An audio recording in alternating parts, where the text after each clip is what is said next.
Hi, my name's Phil. I like talking about politics, and in this video I'd like to pick apart various themes emerging in the news today about the upcoming election and about how they're all downplaying the serious problem the Conservatives face.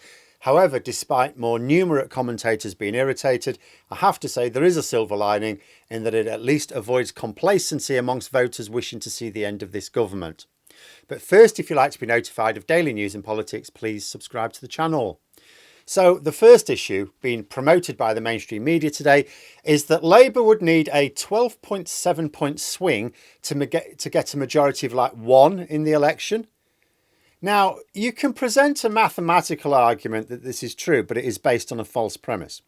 It's based on the idea that the swing from the Conservatives to Labour will be uniform across the country. In other words, it's the same in every constituency in the country. But this is not true. And the idea of it is completely barking. First of all, there are certain groups of people more likely to turn away from the Conservatives and towards Labour, just naturally with how things have gone over the last few years and Labour's general stance and the Conservatives' general stance. Constituencies with more of these people are obviously going to see larger swings towards Labour. And there are groups of people who will simply not switch to Labour no matter how bad things get. Constituencies with more of these people will see smaller swings to Labour. In theory, they might not see a swing to Labour at all. Then there's campaigning. So Labour are not just presenting policies to the nation. They are focused on appealing to particular types of voter. And they didn't throw a dart at a dartboard to choose what their target voter is going to be. Their choice of target voter is determined what they identify as the most effective group of swing voters to appeal to in the seats where it's easiest to beat their main rival, which is usually a Conservative candidate, although sometimes an SNP candidate in Scotland. So they came at this from the constituency end up. They looked at constituencies where they had the best chance of winning. Then they identified the types of voter there that they could most easily win over. That's how they chose their target voter. And that also means that they'll get larger swings there as well. Also, the idea about, in Scotland, it being more about the SNP, that pokes at another fallacy in this thinking. Labour don't need as large a swing from the Conservatives to them if they can take a decent number of seats from the SNP. Like, the more seats they can take from the SNP, the fewer they need to take from the Tories. It's simple. So the prospect of doing that affects the maths as well. Essentially, there are seats in Britain which Labour are not seriously going to challenge for. They're not going to win them, so they're not going to bother. So swings there will be small. There are seats which Labour is campaigning very hard in, so swings there will be larger. So any statement based on what is known as uniform or national swing is utterly redundant. It was always a bit of a fudge when they've used it in the past. It was always a bit of a fudge, but it's completely pointless these days. We had an MRP poll published yesterday, and it gave Labour a 13-point swing and a 120-seat majority, not a majority of 1. So it's utterly ridiculous to say that a 12.7% swing will give Labour a majority of 1 the day after. Swings are not uniform across the country. So basing any serious election analysis on this non-existent phenomenon is not possible. Basically, a party that is very efficient at getting swings in the seats it needs and not so much in seats it doesn't will need a smaller overall swing nationally. And Labour's polling, very, very efficient right now, as the MRP poll shows. And this poll is considered pessimistic for Labour compared to other polls. Labour are more than on top of the swing they need. There's absolutely no point in talking about the swings needed compared to 2019 either, because it's the Tories who need to get swings compared to now. And they need very large swings that are all but impossible. The second bit of election talk being pushed today is how the new boundary changes favour the Conservatives, which is true. The BBC worked out that it would have given the Conservatives an extra 7 seats at the last election. Had those boundaries been in place in 2019, the Conservatives would have had an extra 7 seats. But it's been presented by, the likes of Sky, at least, as giving Starmer a bigger mountain to climb. That part's not quite true. Labour's poll lead is such that they're going to get a large majority. Let's consider what Keir Starmer actually needs in government. Obviously, he needs a majority in order to form a government. But what sort of majority? Well, he needs enough MPs to do the following things. First, maintain confidence in him as Prime Minister. Second, vote in favour of his budgets. Third, vote in favour of his primary legislation. And fourth, vote against any legislation or amendments put forward by others which would counter his policies. Now, in order to do this, he just needs to make sure that his majority is twice as large as the rebel groups in his party. So if we say that there might be about 30 Labour MPs who could be considered rebels, that is people who would be quite happy to actually bring the Labour leadership, the Labour government indeed, down, then he needs a majority of 60. Let's say 7 to be on the safe side. So at the point at which a poll says you're going to have a majority of 120, you are not presented with any problems at all, mountainous or otherwise, by boundary changes that would have given the Tories an extra 7 seats. However, I don't mind the reporting in a sense, because it's pointing out that the Tories have arranged new boundaries which favoured them. I'm not sure it hurts all that much to tell the public that the Tories are basically trying to rig the election, even if the way they're reporting it is not entirely proportionate. The bare facts are that the Tories did change our boundaries, and the new boundaries do favour the Conservatives. That technically means it's true to say it makes things harder for Labour. But more accurately would be that it will make it harder for Labour in a following election where Labour lose ground, the Tories start to become more electable, and it looks like we're heading for a close election. Were the election to be close, then yes. In a tight contest, yes, these boundary changes could be impactful. It's just in the here and now, they make no appreciable difference.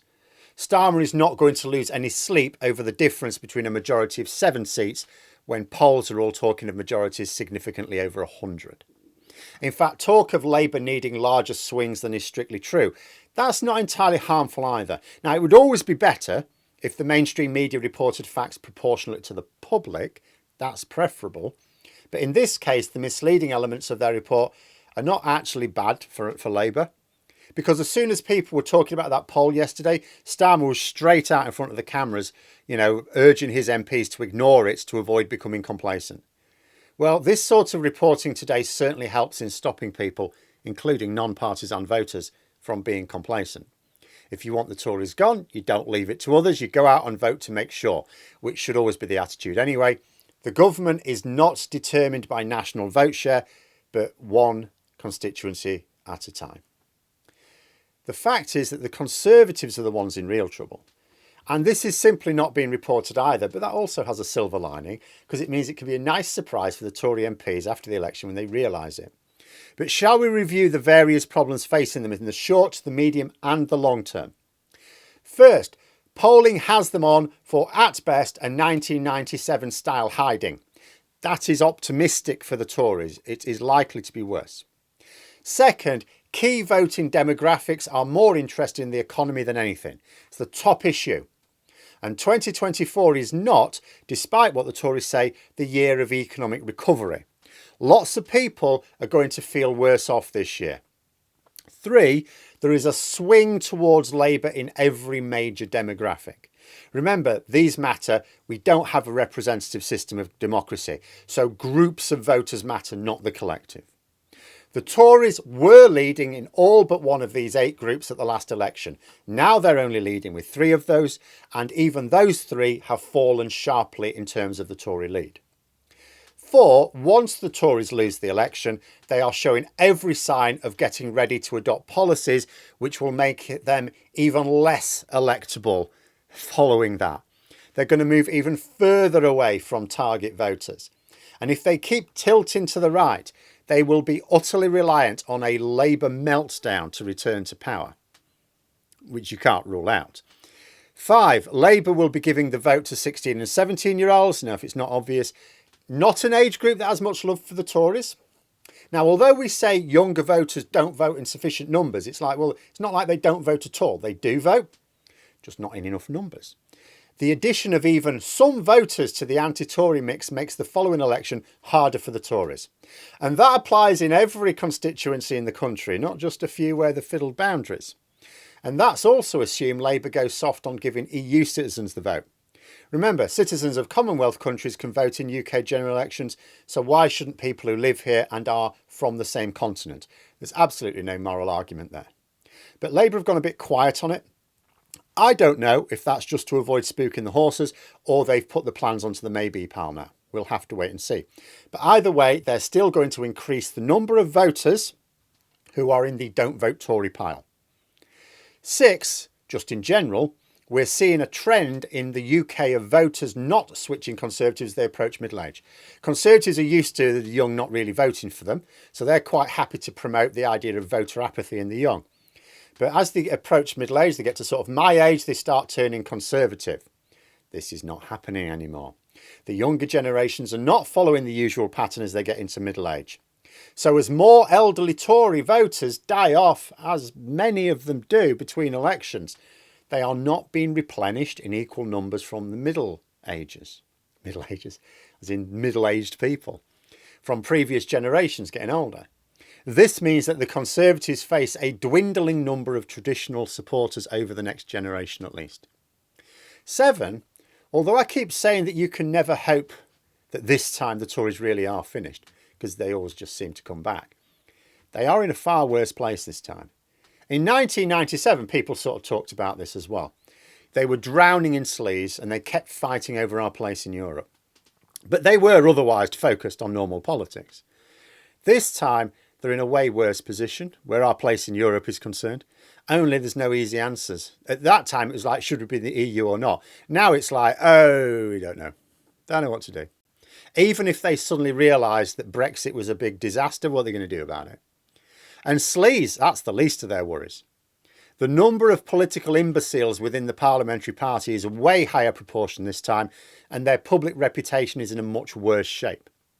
Basically, although I am desperate for Labour to not mess up, either ahead of the election or in government, it's the Conservatives who are in the much worse position.